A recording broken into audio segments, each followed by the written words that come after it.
Assalamualaikum warahmatullahi wabarakatuh. Bersama saya Syabana Hassan dalam Tijara. Menurut hadis riwayat Tirmizi, tidak akan berganjak kedua-dua kaki anak Adam di sisi Tuhannya pada hari kiamat sehingga ditanya 5 perkara. Dan di antara 5 perkara yang ditanyakan adalah harta. Bagaimana ia diperolehi, bagaimana ia dibelanjakan dan bagaimana ia diuruskan. Jadi pada episod kali ini kita akan bertanyakan bagaimana kita boleh pastikan harta yang kita miliki itu tidak akan bertukar menjadi harta keluarga selepas kita meninggal. Tetapi sebelum itu kita akan bersama dengan orang awam dahulu untuk bertanyakan fahaman mereka mengenai harta pusaka.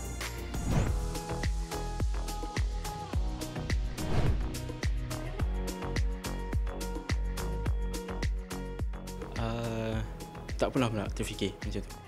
Saya rasa harta tu akan jadi faraid lah kalau saya meninggal nanti.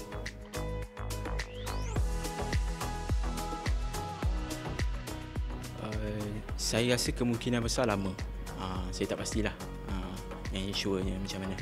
Setahu saya lah, saya pernah dengar kalau kita tak merancang harta, proses tu akan jadi lama. Tapi saya tak tahu lagi sebab tak pernah lagi berlaku kat saya kan.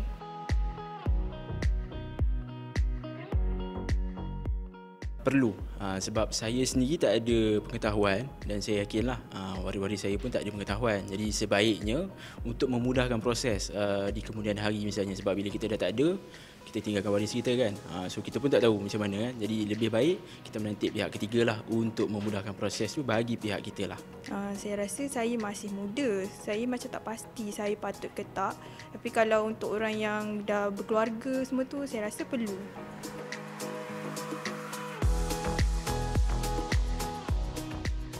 Tahu faraid, maksudnya bila mana kita dah berlaku kematian, waris kita baik ibu, ayah, anak-anak, isteri akan dapat bahagian berdasarkan kita panggil pembahagian yang telah dinyatakan lah dalam Al-Quran lah. Sebab faraid ni di bawah kita kepanggil hukum yang telah pun Allah tetapkan dalam surah An-Nisa. Saya pernah dengar tapi saya tak faham dengan mendalam sangat lah.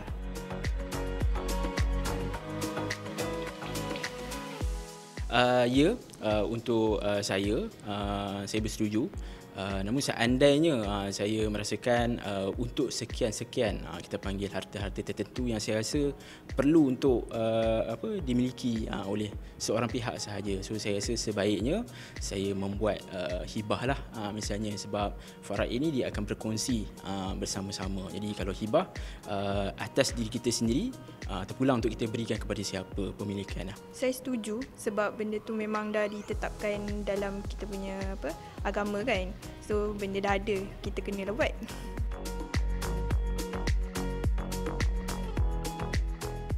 Untuk saya, seandainya dah beristeri, seandainya tak ada anak, dia 1/4 seingat saya. Okay. Seandainya ada anak, dia akan berkongsi lah sama ada anak lelaki ataupun anak perempuan lah. Banyak lagi saya kena belajar sebenarnya. So jawapan tu saya tak pasti.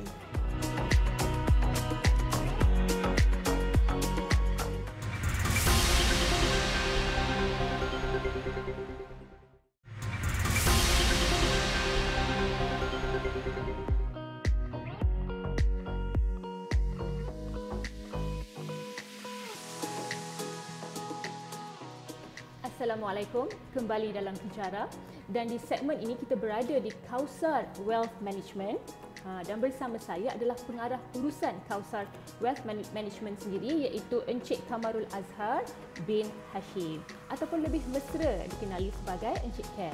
Assalamualaikum Encik Cam. Waalaikumsalam warahmatullahi wabarakatuh. Apa khabar? Alhamdulillah sihat. Terima kasih kerana sudi bersama kami pada hari ini. Baiklah Encik Cam, baru-baru ini kan saya ada come across satu terma yang agak memeranjatkan saya apabila saya membacanya, iaitu pemilik dalam pusara.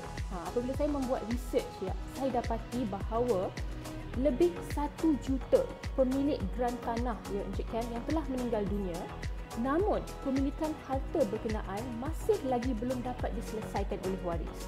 Dan selain daripada itu, hampir 70 bilion Encik Cam, 70 bilion ringgit harta pusaka di negara ini dengan kebanyakannya dimiliki oleh orang Islam kita, orang Melayu kita.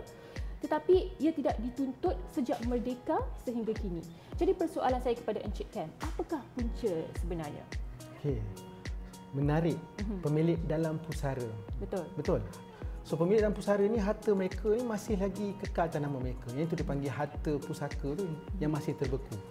Dah kerana pemilik dah tak ada lagi. Soalnya lah, apa punca ni? Daripada banyak kajian, punca utama adalah nombor satu dipanggil sikap. Dan saya pecahkan sikap itu kepada sikap oleh pemilik harta dan sikap oleh pewaris harta. So sering kali pemilik harta ni dia beranggapan yang tak perlu nak merancang. Dia beranggapan faraid kan ada, nak apa nak merancang. Tapi faraid tidak boleh terlaksana dengan sendiri, kan? Pemilik juga beranggapan yang tak apalah, saya ada anak sulung nanti, anak sulung pandai-pandai lah uruskan. Dan mungkin anak-anak dia pandai-pandai belaka, berjaya dalam pelajaran, seorang yang berjaya dalam kerjaya mereka. Tapi pewarisan ni bukan satu topik yang mereka buat hari-hari dan mereka belajar hari-hari, kan? So menjadikan pemilik harta ini berlengah-lengah untuk merancang. Sikap yang kedua ialah sikap kepada waris itu sendiri. Nah, isu tentang waris ni ialah waris beranggapan, mungkin disebabkan budaya, yang apabila berlakunya kematian oleh si pemilik harta, untuk menguruskan harta tu seawal mungkin dianggap sebagai tidak sopan, dianggap sebagai gelojo, sebagai orang kata apa, tamak harta. Kan? Tu bila ada orang yang ada kalangan waris yang mungkin mengusulkan jom kita uruskan harta pusaka, ada yang mungkin tempelak kata, kubur ayah, kubur mak merah lagi ni, dah sibuk cerita pasal harta pusaka. So bila situasi itu berlaku, kebanyakan mereka tidak mahu bergelut dalam situasi emosi begitu, maka end up semua berdiam diri. Disebabkan stigma itulah menyebabkan orang tak ambil kisah. So akhirnya kan, kubur dah berbelang-belang pun contohnya masih tak urus lagi. Ini yang menyebabkan pertama sikap tadi, pemilik dan penerima ataupun waris tadi. Yang kedua ialah sebab mereka tak faham ataupun tidak ada ilmu tentang pewarisan ni. Mereka tak bezakan apa yang dikira sebagai harta, iaitu semasa pemilik masih hidup, dan apa pula yang dikira sebagai pusaka, yang mana pusaka sudah pun ada pemilikan oleh waris-waris faraid. Dan sering kali waris faraid pun mereka tak kenal. Bila waris faraid tak kenal, ada yang beranggapan, saya dah ada anak lelaki dah, saya ada isteri, so maka waris saya isteri dan anak saya lah. Tapi sebenarnya dia tidak terhad dari situ. Kalau dia ada ibu lagi, ibu pun waris. Kalau dia ada ayah lagi, ayah pun waris. Kalau ibu dan ayah tak ada dan anak tadi mungkin bukan anak lelaki, anak perempuan, maka anak perempuan tadi tidak menghabisi. Seorang anak perempuan mendapat separuh, lebih pada seorang daripada anak perempuan, mereka berkongsi 2/3. So ada asabah yang mungkin diwarisi oleh adik-beradik si mati. So bila dia tak kenal siapa waris, maka berlakulah pertembungan di antara persepsi waris itu, pemilik dan waris-waris yang sebenar dalam faraid. Jadi apa yang kita lihat di sini ya Encik Kem, bahawa masalah ini sebenarnya boleh diatasi jika pemilik harta itu dan juga waris memiliki ilmu ya dalam merancang harta-harta mereka ya. Tepat sekali. Jadi apakah dalam pandangan Encik Kem, apakah bentuk persiapan ataupun ilmu-ilmu yang perlu ada yang boleh dilakukan bagi memastikan masalah-masalah seperti ini tidak berlaku lagi? Okey, persiapan yang sebenarnya perlu dibuat ialah kepada kedua-dua, iaitu pemilik harta itu sendiri dan kepada waris sendiri. Tapi kalau kita lihat secara logiknya, majoriti yang sebenarnya perlu dia ambil tanggungjawab tersebut adalah si pemilik harta. Kenapa pemilik harta? Sebab dia lah yang kumpul harta, dia lah yang kumpul hutang, dia yang tahu exactly mana aset dia dan dokumentasi aset itu. So I would say almost like 80% and above responsibility jatuh ke atas bahu si pemilik. So apa pemilik perlu buat? Pertama, dia perlu urus harta untuk urus emosi. Apa maksud urus harta untuk urus emosi?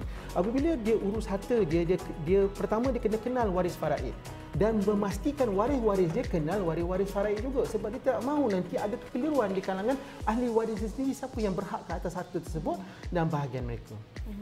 Apabila dia dah kenal siapa waris, dia kena buat analisa faraid itu sendiri, waris faraid itu sendiri.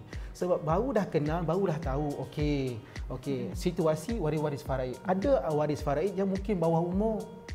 dia tidak boleh membuat keputusan. Ada yang mungkin atas umur, maknanya sudah berumur tapi dalam situasi tidak boleh buat keputusan juga.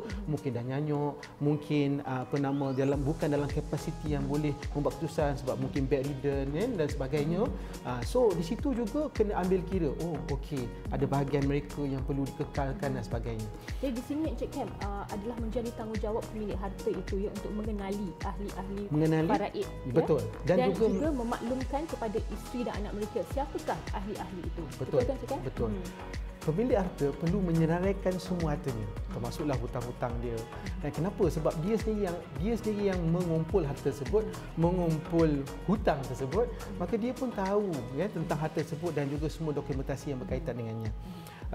Kalaulah pemilik harta itu sendiri pun terkial-kial untuk menguruskan harta dia, menyaraikan harta dia, apatah lagi waris yang ditinggalkan. Betul. Saya ada pengalaman Syabana, saya berjumpa dengan pemilik harta, dia nak merancang. So apabila saya suruh senaraikan harta, memang dia terkial-kial.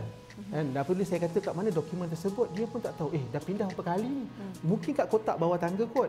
Ataupun dia posting mengatakan, dia pun dah tak ingat. Ada yang kali dokumen pun rupanya masih lagi dengan peguam dia. Contohnya pembelian rumah dan sebagainya. So di sini yang sebenarnya pemilik harta kalau tak senaraikan dan tak kenal pasti daripada sudut pemilikan tersebut, waris lagi tak tahu. Campur pula status harta tersebut bercampur bau. Apa maksud dia? Ada yang milik dia, ada yang milik bersama dengan orang lain. Ada yang beli rumah atas nama suami isteri dalam SMP. Dokumen pinjaman pun 2 nama. MRTA 2 nama. Tukang bayar seorang sahaja. So yang tukang bayar mungkin beranggapan ini dia punya pemilikan dia ni. Ya, tapi daripada sudut realiti undang-undang sebenarnya separuh daripadanya milik isterinya. So apabila berlaku kematian kepada si mati, siapa yang nak tanggung hutang si isteri tadi? Sebagai contoh, sebab mungkin isteri tadi tidak bekerja. Betul. Kan? Dan kalau dia tidak membayar hutang tersebut, ada kemungkinan rumah tersebut mungkin perlu dijual atau dilelong. So di sini yang menimbulkan kesukaran. Sebab itu pemilik perlu menyenaraikan harta, mengenal pasti dan memastikan status harta tersebut dan menentukan bagaimana untuk mengagikan harta tersebut. Jadi di sini Cik Kam, kalau kita lihat harta pusaka ni ia amat berkait rapat dengan faraid ya. Betul. Jadi kalau kita berbincang mengenai faraid ni, ada setengah golongan yang berpendapat kita kena ikut hukum faraid kerana ini adalah hukum yang telah ditentukan oleh Allah. Betul. Ada juga yang berpendapat kalau kita ikut hukum faraid sahaja, apa akan jadi dengan isteri saya?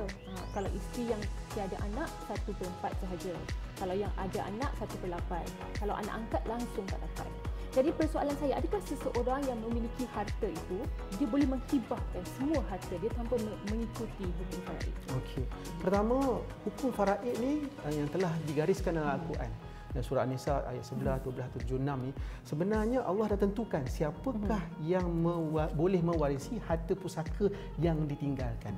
So apabila hukum, maksudnya berkuat kuasa apabila berlaku kematian. Berkuat kuasa apabila harta itu ditinggalkan oleh si mati tadi tu. Ada harta lah tadi. So dia berkuat kuasa apabila berlaku kematian. Okey, yang kedua pula ialah daripada sudut keadilan tadi.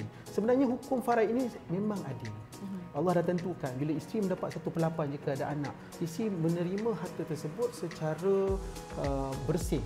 Memang milik dia 100%. Tapi bila bahagian lelaki tentu ayah dapat 1/6, anak lelaki dapat 2 bahagian. Sebenarnya itu adalah datang dengan tanggungjawab. Yang menjadi permasalahan ialah apabila waris-waris faraid ni dia tidak melaksanakan tanggungjawab mereka. Itu yang seterusnya.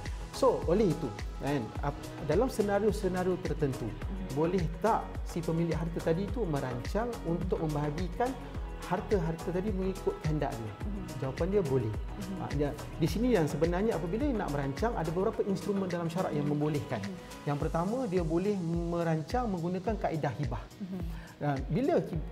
Bila perancangan ini dilakukan sewaktu pemilik masih hiduplah.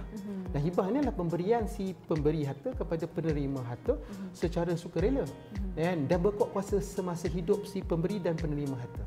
So bila dia bagi sewaktu status harta, so tak ada isu daripada sudut dia mengambil bahagian faraid. Sebab dia hidup lagi ni. Betul. So umpama faraid itu hanya berlaku selepas kematian. Ya. So apabila orang tu masih hidup, kan, sekarang saya hidup lagi, dalam poket saya ada duit, kan, saya nak belanja duit saya nak bagi kepada sesiapa, saya nak bagi kepada Syabana, saya tak perlu minta kebenaran sesiapa sebab dia masih dalam bidang kuasa saya.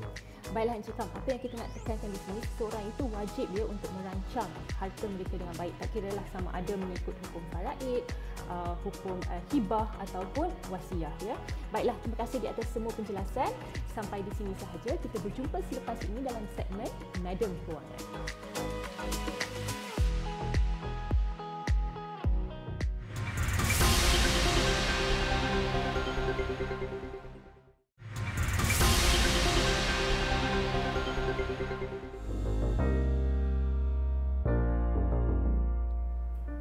Assalamualaikum semua. Pada hari ini, Madam nak jelaskan secara ringkas ya kaedah-kaedah penulisan harta yang ada. Kita ada 3. Yang pertama adalah faraid. Yang kedua adalah hibah. Dan yang ketiga adalah wasiah. Okey. Jadi apakah itu faraid? Faraid ini sebenarnya adalah hukum dalam pembahagian harta kepada waris yang sah dan layak yang telah disyariatkan oleh Allah SWT berdasarkan dalam Al-Quran surah An-Nisa ayat 7 hingga 12 dan juga ayat 176. Jadi sekiranya seseorang hamba Allah itu meninggal dunia tanpa adanya wasiat ataupun hibah, semua harta si mati itu akan dinamakan sebagai harta pusaka. Dan apabila ia menjadi harta pusaka, ia wajib difaraidkan. Okay, yang kedua, apakah itu hibah? Kadang-kadang kita rasa kalau ikut hukum faraid, isteri mungkin dapat 1/8 atau 1/4 sahaja. Kalau isteri yang ada anak dengan si mati 1/8. Kalau tak ada anak dengan si mati 1/4. Ataupun mungkin anak angkat langsung tak dapat faraid. Jadi apa yang kita boleh lakukan di sini? Kita boleh hibahkan harta kita. Hibah ini boleh juga digunakan ya sebagai satu kaedah perancangan harta yang dibuat ketika pemilik harta itu masih hidup. Ketika pemilik harta itu masih hidup, beliau boleh menghibahkan semua harta beliau. Tak kisahlah kepada sesiapa yang beliau nak, kerana ia belum jatuh dalam harta pusaka. Kerana pemilik harta itu masih hidup lagi. Jadi harta itu beliau boleh bagi kepada sesiapa yang beliau nak sebelum beliau meninggal dunia. Kalau beliau meninggal dunia dah jatuh kepada harta pusaka, dah menjadi tanggungjawab untuk mengikut pengiraan faraid. Jadi apabila kita dah menghibahkan harta-harta kita kepada isteri, kepada anak angkat, kepada mungkin pembantu yang membantu kita apabila kita sakit, kepada menantu yang menjaga kita apabila ibu mertua atau ayah mertua sakit, selepas kita dah menghibahkan, yang balance tu selepas kita meninggal baru akan dikira sebagai faraid. Jadi apa yang Madam nak cakap dekat sini, bagi sesiapa yang ada rancangan untuk menghibahkan harta mereka, mereka ini digalakkan ya untuk mendapat pengesahan daripada mahkamah syariah, dan lebih baik kalau ia dibuat secara bertulis. Kerana hibah ini ada pelbagai jenis. Kita ada hibah yang mutlak, kita ada hibah yang bersyarat seperti hibah umrah dan hibah rukbah. Kita ada hibah amanah dan sebagainya. Dan yang ketiga pula, satu lagi kaedah perancangan harta adalah wasiat. Seseorang itu yang pemilik harta ini, beliau boleh mewasiatkan 1/3 harta beliau kepada sesiapa sahaja yang beliau nak wasiatkan, kecuali kepada mereka yang di bawah kategori mendapat harta beliau melalui faraid. Jadi di sini Madam nak rumuskan, kita ada 3 ya. Yang pertama adalah faraid, kedua adalah hibah, dan ketiga adalah wasiat. Jadi sama ada ia faraid ke, hibah ke, wasiat ke, tujuan kita ada ini semua kenapa? Kerana kita nak pastikan harta kita itu menjadi asbab untuk kita memasuki syurga nanti. Kita tak naklah dengan harta-harta yang banyak ini bukannya menjadi asbab untuk kita memasuki syurga, menjadi asbab keluarga kita bergaduh, berpecah belah. Semua nak harta ini, kita ni terseksa dalam neraka, stres. Kenapalah mereka ni semua yang hidup bergaduh tentang harta yang kita bina selamanya. Jadi bagaimana kita nak uruskan harta kita dengan betul? Kita mengikutlah kaedah-kaedah yang Madam cakap tadi. Bagi anda yang mempunyai cadangan ataupun pandangan, jangan lupa untuk emailkan kepada kami di tijarah@tvalhijrah.com, dan bagi anda yang terlepas siaran, bolehlah saksikan sekali lagi melalui aplikasi Al-Hijrah Plus. Sampai di sini sahaja, insya-Allah kita akan berjumpa lagi di minggu hadapan. Assalamualaikum.